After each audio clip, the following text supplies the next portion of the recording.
We are back for episode 149 of Digital Divination. Great. And moving right into our topic, because this is Thanksgiving, or at least near to it when we're recording, and right even nearer to it when this comes out, we thought that we would talk about the things that we're thankful for. And as has been the last couple of things last couple topics we've approached, we've done our top threes and maybe some honorable mentions. I don't know if you guys have any honorable mentions. My honorable mention is I'm thankful for big round numbers. Easy to divide That's by right. 5 numbers. Yes, yes. Well, and I want to specify we're going to say gaming related things we're thankful for because we That's can have an correct. unlimited Alright, number fair of enough. things to be thankful for. So, we All have right. to pare it down. Yes, of course, family, friends, blah, blah, blah. Blah, blee, blee, blee, blah, blah. But gaming related things we are thankful for. And I think we'll do the top three and interrogate one another about our top three choices as we have done in the past. Terrible. You make it Now I that's know so forceful. it is. And I think that, John, I know you have your three, like carefully curated and selected and ready to go. I wouldn't say carefully created or curated, but I have selected 3. Is that good? Excellent. Okay. Yes. All right. So my top 3 gaming related things I'm thankful for.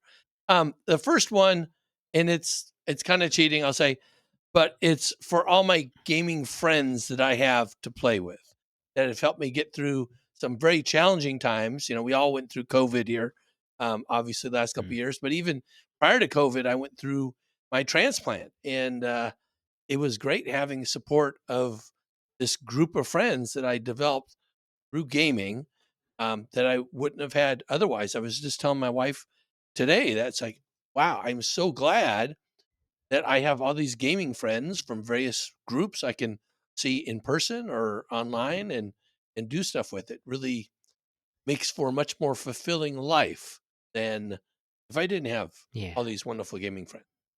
So that was my number one. And you could say friends and family for being thankful in general, you would be, but I'm saying my gaming friends. My number 2, and it's kind of related to this a little bit, but I've had this wonderful opportunity to write in the gaming industry. I set out a long time ago with an interest in becoming a freelancer, and I am literally turning down work now because I have too much freelance game design work to do. And that's kind of exciting, and it's fun stuff. And as my wife likes to say, she really enjoys it when I find hobbies that pay me something. So she thinks that's okay.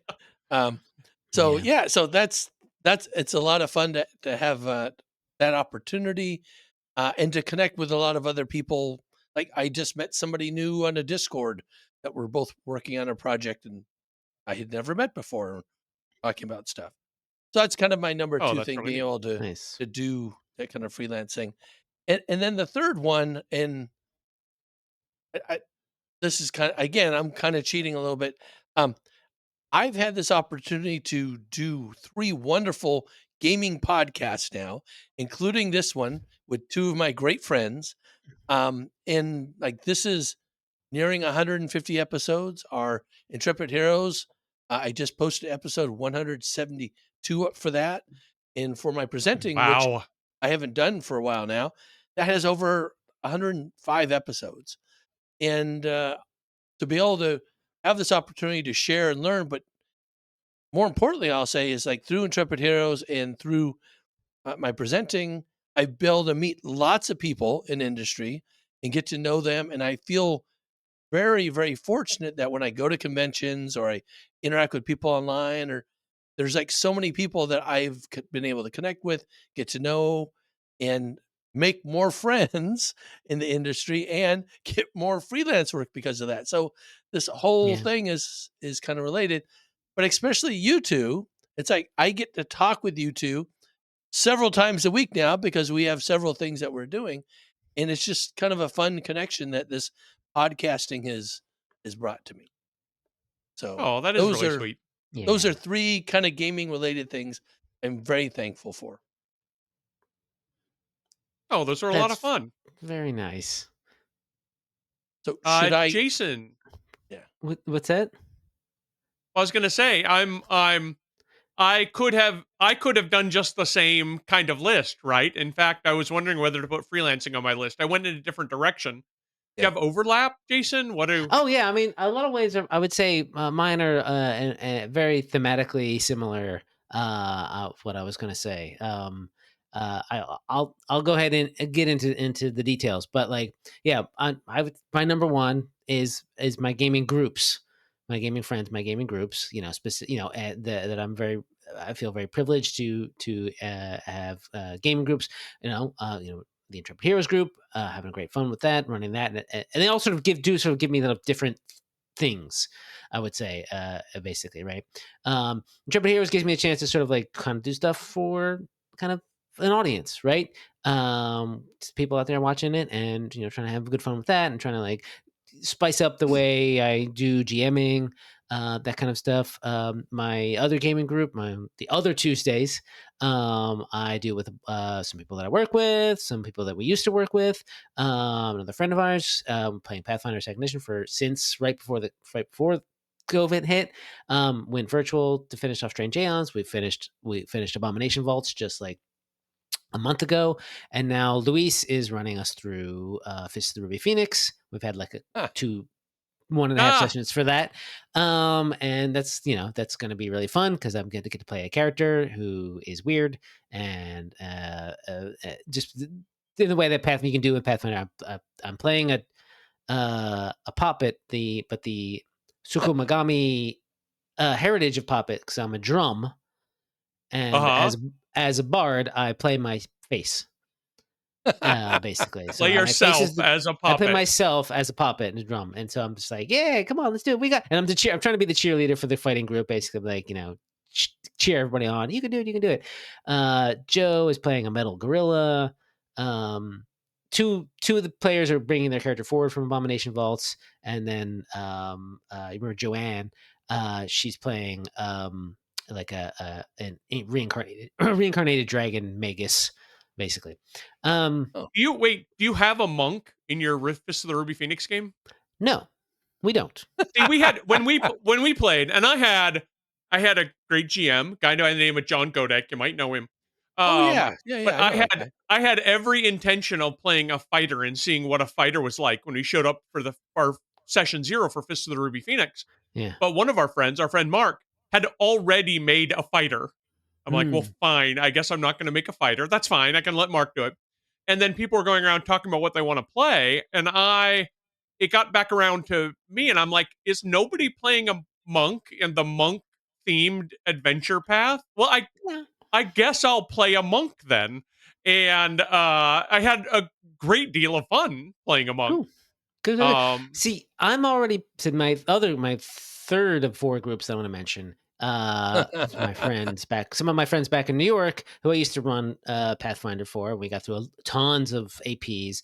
Our friend Safe is who's Pathfinder freelancer, done some other Safe. I'm sorry, and in that group is also Chris Kimball, who does a lot of art for Pathfinder. Great, I've kind of helped them get into the industry, but I play with them kind of virtually, of course, obviously, and time up. But I'm playing a monk in that one.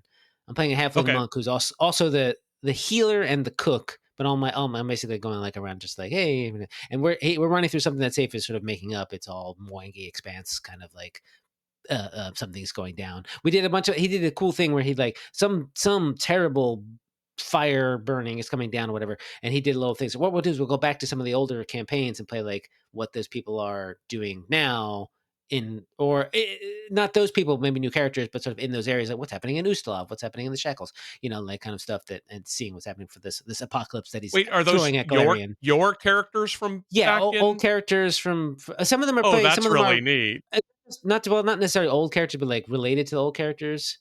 People are Okay. playing like, oh, I'm the cousin of the people who we were playing, and when they did Carrion Crown, which sadly I missed doing Carrion Crown. That was like right when I moved out to Seattle.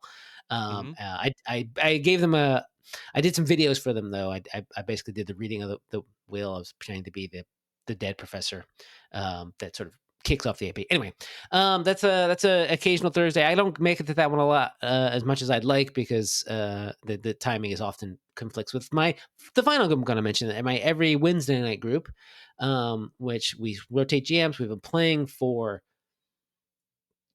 so long now. It feels like it's been like at least 12 years. I'm pretty sure.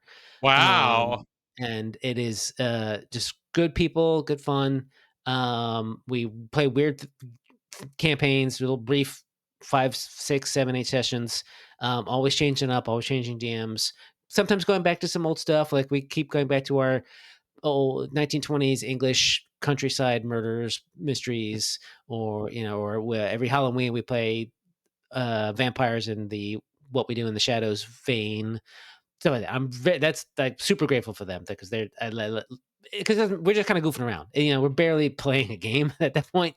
At some points, we're just kind of like making fun stories, right? So that's number one. I lumped them all together like John did, so I didn't not show any favorites. Um, Well, you had yes, let me interject. Let me yes, interrogate. please You do. had mentioned, I was really excited to hear about Brindlewood Bay, which is sort of the murder club Yes, kind of game. yeah. Is this the group with which you do Brindlewood Bay, or is that We something did else? we did Brindlewood Bay just last month, late September, early October, for our when we go around about Halloween times. We start doing spooky one shots, and this was actually more of a spooky two shot. Brindlewood Bay's fun. It was fun. I'll admit that I didn't fully interrogate, like, because we were only doing it for 2 sessions. I didn't like dive deep into the rules. But we played it, and everyone, I think, had a good time being grannies. We have uh, uh, just a kind of a fun array of, like, this one's the hippie granny, and here's the granny who had two grannies who were like both named Mavis, like Mavis B and Mavis P. Super granny name. And yeah. And like, yeah, they were identical, nearly identical tracksuits and weird stuff like that. And then the more fancy grandmas, and all that stuff. And yeah, that was fun. And we might go back to it. I don't know. Oh, that's neat. We kind So of gaming like, friends yeah, also gaming number friends one for also. you. Number one. Number two, in a similar vein, Sir John's, I'm gonna say I'm pretty grateful for my career. I've done freelance. I've done a little bit of freelance here and there this year, but I did a lot around this time last year. Tailbreakers is coming out in February. Check it out. Anyway, but this year though specifically was pretty big for me, especially Gen Con. We're talking about Like what? Like this what good might have book come out at Gen here. Con? This Battle book here came out at cry. Gen Con. The first like lead, like, for Pathfinder hardcover lead design meet that I did worked on. And it's got a And class in there. what really was really great? What did you do mostly in there? I mean, made sure it all happened, right? And I Okay. worked on one of the 2 classes that's been being received pretty well. A big sort of almost turnaround from the playtest, gosh, over a year ago. Basically, and people seem to like it, and I'm really happy about that, and really, really pleased about that.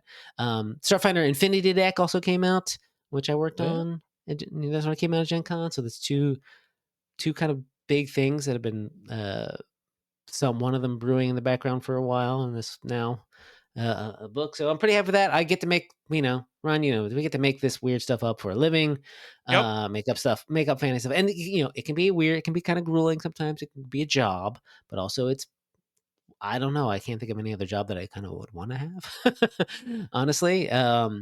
So, making stuff up. The third thing that I'm thankful for, I would say, this year is also kind of related, but not related to me, at least. Um, it's c- really, like, there are just hundreds and hundreds of cool RPGs out there that exist. And I feel like there's been, like, at least in the past, like, couple of years, like, kind of an explosion of people, like, really doing neat stuff. that I just enjoy reading and enjoy trying to play when I get it, and maybe sometimes not, and and going through all the rules the way they should, but having a good time playing it.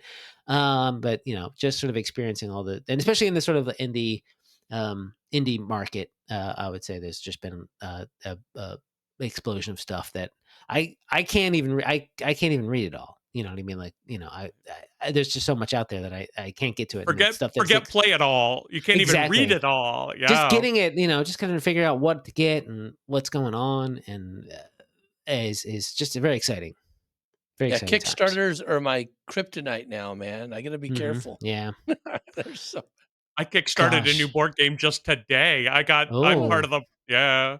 nice. Yeah, I mean that too. Like, yeah, the board games that are coming out also super great. I have got some board games back there, but like which probably don't show up in frame, but uh I kind of stopped buying them, the physical stuff, because I've been sort of doing a lot of play virtually. But then like getting a lot of the stuff that's recently that comes, not old stuff, coming out on Board Game Arena, which is a great website that is practically free. It costs like it's free most of the but if you want the premium membership, you can pay like $36 a year. Like basically, it's like so Wow.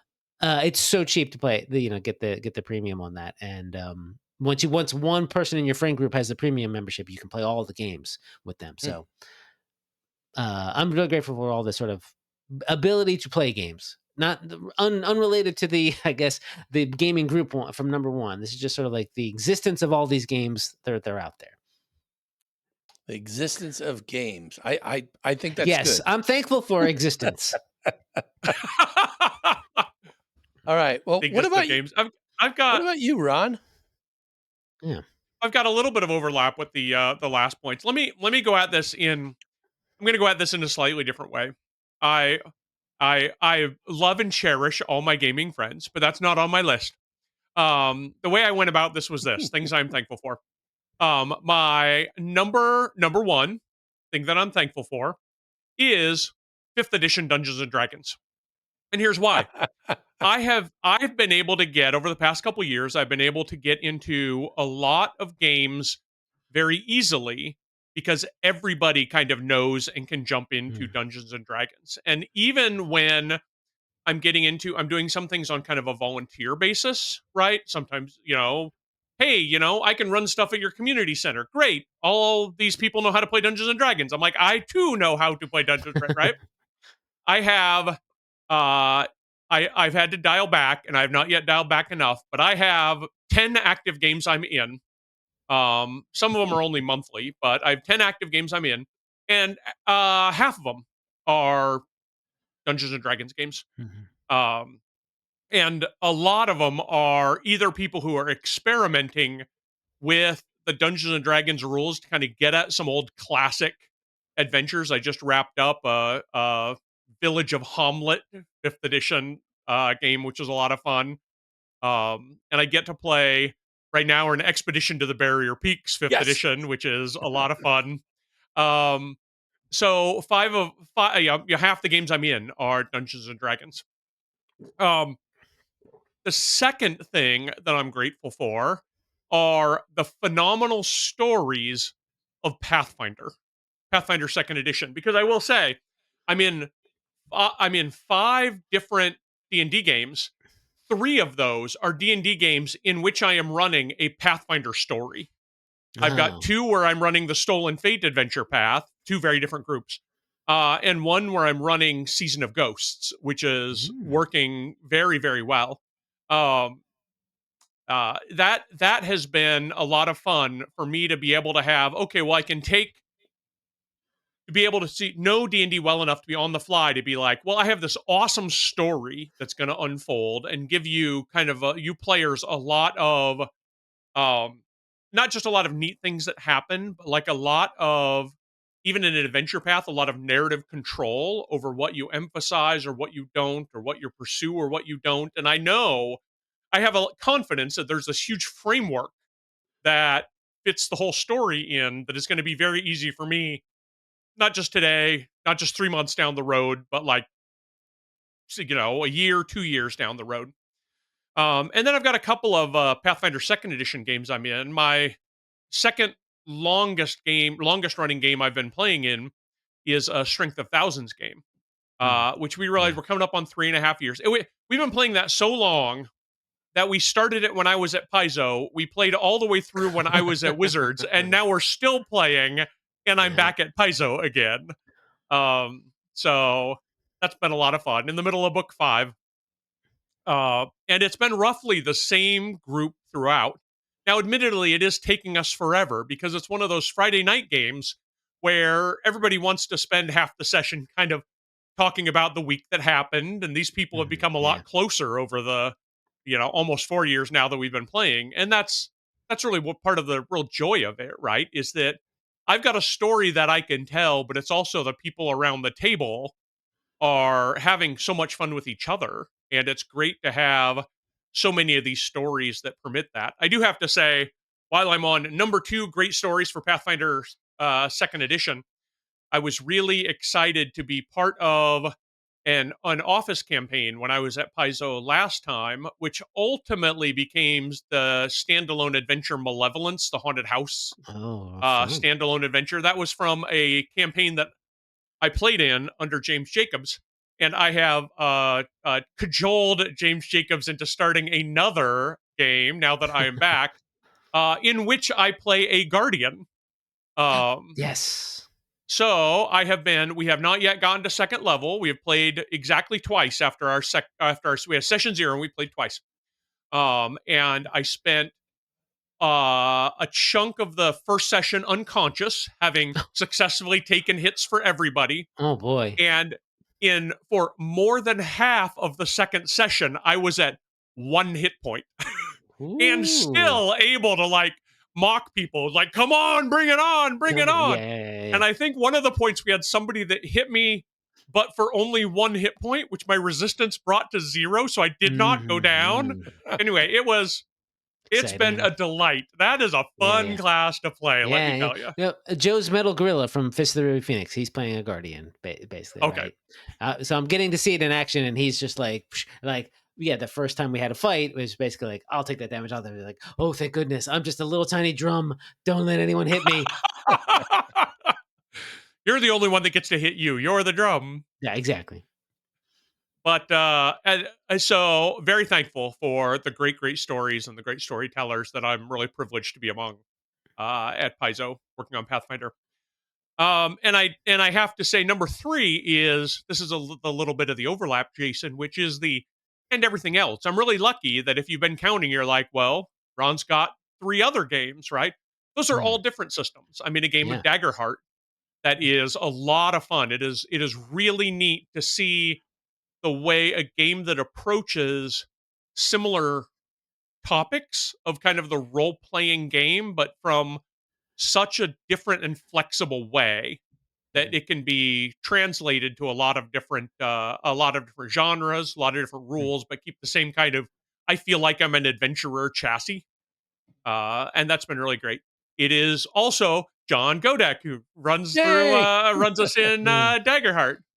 But I'm in a Pathfinder First Edition game. We are monthly making our way through Skull and Shackles, and that's been a ton of fun for several years. But the longest running game, when I look, I think the longest running game that I'm in, coming in at just over 5.5 years so far. We've been playing 13th Age with friends online. And the thing that's been really neat about that is to see 13th Age original rules, and we've been doing kind of the Oh, alpha transition over to the new rule set, which is not quite available yet.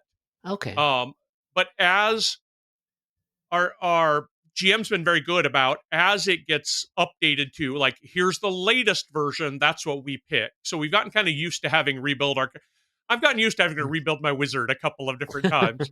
Um, some things I am very, very sad to see go, but I understand that power level concerns means they've gotta go because they were a little too tough. But it makes me excited to be in both a really long running game with a really deep and compelling story, but also to be able to see rules evolve. And Mm. that's actually pretty rare and pretty special, I think. Oh yeah, So yeah, yeah, yeah.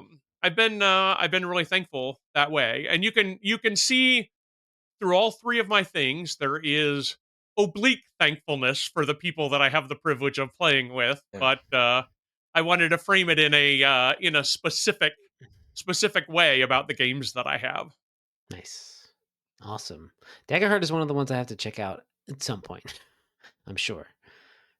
I Yeah, think you it's would like got it a that one. lot. Yeah.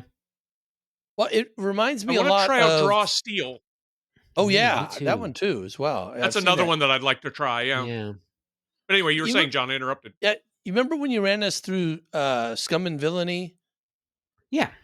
Yeah, it Yeah. reminds me so much of that. Remember that there's some the person who helped design Daggerheart had like. No, it was not Daggerheart, but a lot of the person who works at Darlington, right? Has Darrington has Press. always Darrington said Press, yeah. Darrington. Darlington is a character in some Jane Eyre. No, oh, never mind. Anyway, Plus, Darlington County is a great Bruce Springsteen song. Anyway, oh, there you sorry. go. Anyway, it has said that they've gotten some influence from John Harper's Blades in the Dark, which is what Scum and Villainy is based on. So yeah, I could see that. Yeah. So anyway, That's well, neat. There's a that's lot of ways that can go too. I want to say, I don't know if you heard, Yeah. John, but there were some releases at some information that came out at PAX U that Darrington Press was doing mhm. about Daggerheart, some of their upcoming releases, some of the third party releases, including a character who gets like they're not not fearmonger, but they when they succeed with fear, it gives them an advantage. Like they can steal a fear from the Oh, GM to become a hope yeah, or I know. I something didn't like see that. that. Yeah, That's kind of a cool way to invert the right. invert that. I never when I was doing a lot of the Genesis system that became the Edge of the Empire and Age of yeah. Rebellion and stuff like that, the dark side, light side points you'd use. I didn't see anybody there that could like, I'm going to play with the game master's tool a little bit, right? But there's some design space there that I think is really kind of neat. Yeah, no, I agree. I think that yeah, I saw that there was a whole bunch of stuff announced, and I saw some of it, but I haven't had a chance to really. I'm just barely Mhm. keeping my head above water right now, so with other stuff. Sure. Yeah, you're doing stuff. I believe it. Okay. Well, that is But- our three. I don't know where to go from it. John, you're so good at running these things. I don't know what to do now. Well- yeah, John, cut up the turkey for us. We've said our thanks. Carve All that right. turkey, and give me a scoop of that mashed potatoes. I did Well- all those things today, by the way. We had a Thanksgiving today that I just came up Oh. from 10 people around my table. And it was great. I carved the roast beast. I got to carve the turkey. So Nice. it was nice. It was fun. What are your favorite things about Thanksgiving? What's your favorite thing to consume at Thanksgiving? One thing. Leftovers. Okay. Oh, that's a strong choice. I'm changing my answer to leftovers. There's something Oh, about leftovers, and just from a nostalgic point of view, there's something about eating the cold turkey. yeah. Even like later that day, like in the evening, just getting like, we had some biscuits left over or whatever, or some other bread situation, and just kind of putting a little cold turkey on it and just eating that. But yeah, just eating it again later is always tasty. Yeah, I have to agree. I think leftovers are because I don't like turkey itself, roast turkey.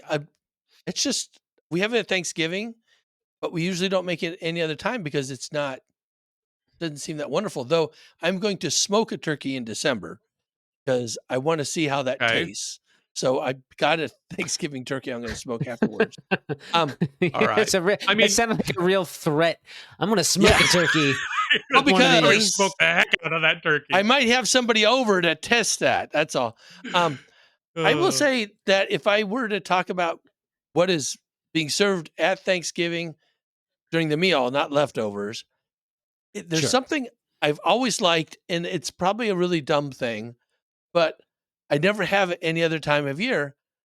I like stuffing, and I never get stuffing Okay. at any other time of year. Stuffing with gravy is just something I enjoy. Can I It's not tell my you, favorite we were thing, sitting around. but- we're sitting around the Thanksgiving, and my son looks up from his plate like he's had some great revelation, and is like, "I just really like stuffing." So he's there with you, John. I gotta say, he's with you. Yeah. All right. Well, I hope. Um, Go ahead, Ron. I mean, I was just going to confront you, John, because the thing I was gonna say before I went to leftovers was turkey. Right, that is the Oh. centerpiece of the meal. It is a delight, and I love it. It's not one of the things I think about turkey, though, is there's not smoking a turkey sounds really fun. Sounds like that could be fun because I mean, like a good turkey is done kind of the same regardless. If somebody's bringing a corn dish, that could be a lot of different things. A green bean casserole could be a ton of Right. different things.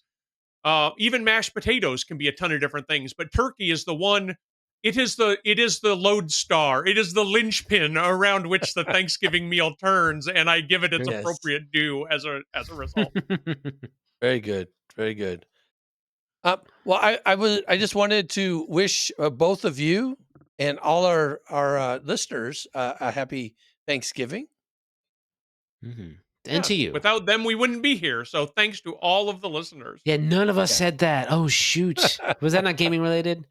You said podcast, John. That I counts. said podcasting, but yeah, That's right. That's that right. counts. Audiences are a very important part of a podcast. And it was early in the podcast, so people who haven't made it this Yes. far, they still got Yes. thanked by listening still to the got first that. few They minutes got at the thanked. beginning.